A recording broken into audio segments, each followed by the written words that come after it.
France and Argentina, it was a close game, 29 points to 20, but it's a penalty at the end that makes it a beyond 7-point win for the French.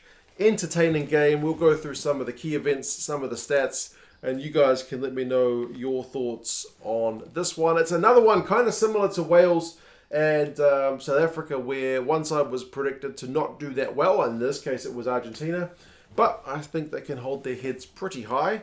Because they pushed France all the way. France will certainly have a bit to work on in the lead up to their game against New Zealand. Speaking of New Zealand, I haven't seen their game against Italy yet. I haven't seen Japan and Ireland yet because those games were on in the middle of the night. So I'm kind of working from the back and then going forward. So yeah, but for France, Argentina, I will say, man, what a crowd. Really great crowd in full voice. You could really feel a great atmosphere in this game, which was very pleasing to see after so long. Seeing these games played in empty stadiums, it was very, very pleasing, good atmosphere, and the weather was certainly a lot better than the Wales and South Africa game, which maybe made for a bit more running rugby. And we did see some running rugby. It did start with a French penalty 3-0, but there was helter-skelter, back and forward stuff early on without a lot of scoring, but it was kind of, a very different game from what we'd seen in the game prior, but as I mentioned, with much better weather in this one. Argentina got held up on 11 minutes. Dupont and Villiers got under that one, so good work from them defensively. And our man Ben O'Keefe, Kiwi ref, apparently speaks some French. I don't know what his French is like. You guys who are French speakers will have to give me a grade on how well he is able to get his point across. I do have a question about that a little bit later, but apparently he speaks French. I saw your man Dupont speaking some English at the end of the game in the post-match. I don't think I've ever seen him speak English before, and his English is okay, at least from the couple of sentences that I got from him.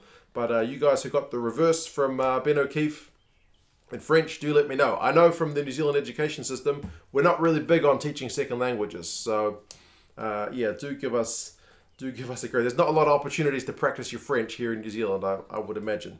But anyway, France hit another penalty to make it 6 points to 0, so keeping the scoreboard ticking over pretty nicely. Argentina do have a shot of their own, but that one goes wide. Boffelli's got a big old boot, but not always the most kind of radar accurate. So that's one of the weaknesses maybe with playing Carreras at 10 instead of a guy like Sanchez or Diaz Bonilla, as you miss that kind of more accurate goal kicker, so you have to let Boffelli do it. But I mean, the more he does it, I'm sure the better he will get. That being said, the missed penalty from Boffelli actually, in a bizarre way, leads to the first try of the game through Kubeli, which France will be very disappointed at when they look at it on the review, because from the 22 dropout, Jalibert gets charged down by Matera, and a phase later, Kubeli goes over the line.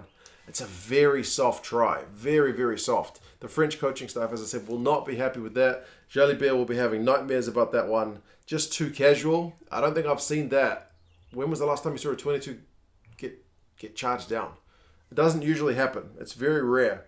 Very disappointing from them, but you got to be committed. Guys like Matera, like you've done it 99 times and you'll get nothing for it. Maybe you do it 1,000 times and you don't get anything for it, but you do it every time in the hope that one time you do it, you'll get some pay from it, and he got some pay from it. So they're in front, 7 points to 6. There were some handbags, which is pushing and shoving. Afters, whatever you want to call it, the teams were pretty fired up. And this is where I maybe question the language thing, because Ben O'Keefe calls over Montoya, and he calls over Dupont, and he says to Montoya in English, because I guess he doesn't speak Spanish. It's a bit much to expect a Kiwi to have learned 3 languages unless they've kind of been brought up with one at home, to be honest. I don't mean to throw our teachers here in New Zealand under the bus, but seriously, second language learning is not a big thing. He speaks to Montoya in English and says, any more pushing and shoving going to be yellow card, and then he says the same thing, assuming the same thing to Dupont in French, although he speaks it way shorter in French, so I'm guessing he had to use limited French to trying to get the same point across. But I wonder how much of that was understood, because 2 minutes later there's more pushing and shoving, and 2 guys end up in the bin. It's Kremer and it's Marchand. So yeah, 14 versus 14 for 10 minutes. Baye has to do the line-out throw because Marchand's off the pitch. It's not a good one, and So it's not straight. So it's a scrum feed to Argentina. So that's something you don't see often. You don't see 22 dropouts charged down very often. You don't see a prop throwing it at lineup very often. And then Argentina immediately concede a free kick because they don't feed the ball into the scrum. The ref tells him to feed it, and he doesn't do it. So, yeah, there's another thing you don't see very often, a free kick for not putting the ball in at the scrum. Some rare and bizarre things during this game. France kick a penalty during the yellow card to make it 9-7, and they missed one more before half-time, so it's very tight at half-time. Run meters are 235 to 198, which is probably more than we saw in the entire Wales Springboks game. But once again, I will say different weather, so more conducive to a bit of running rugby. Concerningly for the Pumas, or encouragingly for the French, 13 defenders beaten to 4 in the first half, and clean breaks 2-0. Penalties considered as pretty close with 6-7. But yeah, you get the feeling that if France get some of the attacking stuff right, then they may be able to score some tries. Second half, it's tentative. There's some more offloads. I think Walker gets another line-out steal. He's very good in the air. He at least got one, maybe two during the game. Argentina kick a penalty to make it 10 points to 9. So they're back in front. Lead change again. But the first try for the French comes to the guy in his first game, Flamand. Apparently he used to be a back. I didn't know this, but my commentary team mentioned that. And yeah, man, big old line break. He beats Boffelli. Boffelli doesn't have to trip him over, but he's still big enough to reach out for the line. Yeah, big man in some space. Glorious, glorious stuff to see. And France are back in front after going through quite a few phases to build it up. 16 points to 10. And then it looks like they're going to double down with Dupont getting a try. It's a proper thing of beauty. It's linked to the field.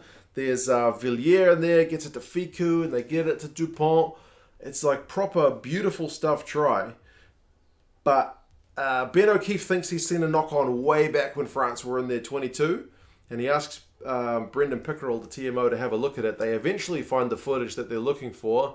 And Ben O'Keefe determines that indeed there was a knock-on there. It's interesting, though, because Luke Pearce, who's actually quite a decisive ref, you can hear him. And like, if you've ever seen YouTube comment sections or Twitter or any kind of comments about refereeing, you'll see people disagreeing. That was a knock-on. That wasn't a knock-on. That was a forward pass. That wasn't a forward pass. He was offside. He wasn't offside. That was a high tackle. Should have been a yellow. Should have been a red. Even the refs. Luke Pearce clearly tells Ben O'Keefe that's not forward. That's just straight down. And Ben's like, nah, it's a knock-on. I guess they've spent like 4 minutes or whatever it is trying to find the footage, so they better give the knock-on. So the try is denied, which is a pity. But I mean, Jamina did kind of lose the ball. It did going to go straight down, so I can see where Luke Pearce is coming from, but he also lost control of the ball, so I can see where Ben O'Keefe's coming from. Hard to be a ref. 56 minutes, France missed a drop goal because Argentina's defense was holding pretty well. And Argentina are able to kick another penalty with France conceding a pretty soft one. They in front of the kicker penalty, so they were able to bring it right back. What was the score then? 16 points to 13. And then Argentina's defense manages to hold really well, wins a breakdown penalty. But then from that penalty, Argentina missed touch. So it's like you do that well to get that momentum and then you throw some of it away. So it's another chance for France.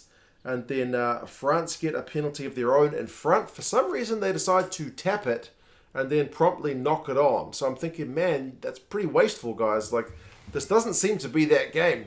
It seems to be a back and forward arm wrestle one where you're supposed to take your threes. They didn't take the three, but their scrum got them out of jail because they managed to win a big old scrum penalty right in front. That one they kicked, so it's 19 points to 13. Carreras, that's Santiago, he also made a pretty bad error. He almost dropped a kick from the French guys and then seemingly panicked a wee bit because his kick from that recovery where he knocked it backwards, picked it up and then promptly kicked it because he was under a bit of pressure, but he kicked it really quite badly out on the full. And it's from that mistake that generates a chance for the French, and sure enough, it leads directly to Movaka's try. So I feel for Santiago Carreras, sometimes you're in that panic moment and you execute poorly. Jalibert's offload, though, to set it up was a thing of beauty, so proper stuff. 26-13, it's looking like game over. And I start writing up this whiteboard. I'll admit it. I was like, this is game. I start writing up the whiteboard, but then, Argentina are not done. They do get held up. Juan Martin Gonzalez, he gets held up, but it's no try. So it's the second time they're held up, which is encouraging, kind of, if you're an Argentinian fan, that you've gone close so many times. Encouraging for the French desperation on defense. They go back for a penalty. Argentina tap it, go close. They tap it again, get held up. But yeah, as I'm writing the whiteboard, I almost miss the Mateo Carreras try. I think trying is it his debut or second game? A good try. They have another bloody long look at this one. Boffelli knocks it back, and again you can hear Luke Pearce saying to Ben O'Keefe, if you've given on-field try, that's not conclusive, just give it. But Ben wants to look at it again and again and again. So him and Brendan Pickerel look at it like 4 or 5 more times. They decide, indeed, there's no knock-ons. They give the try 26-20. I'm kind of with Luke Pearce that these guys need to make a call. I'm not a huge fan of sitting around for 5 minutes while they make a decision. But anyway, 26-20 means it's absolutely game on. Even though there's only a couple of minutes left, the Argentinians aren't dead and buried. So they're still fighting. You're wondering, because the French coaching staff, I think, mentioned about, kind of giving away games. Is it going to be another one? No, it's not. Is it going to be a grandstanding finish? Not really. France turned the screws. Bosch concedes a breakdown penalty inside their own half, and then one of them does a foot trip. So it's 2 penalty options for France to choose from. They slot one right in front with less than a minute to go, so they run down the clock. So it finishes 29-20.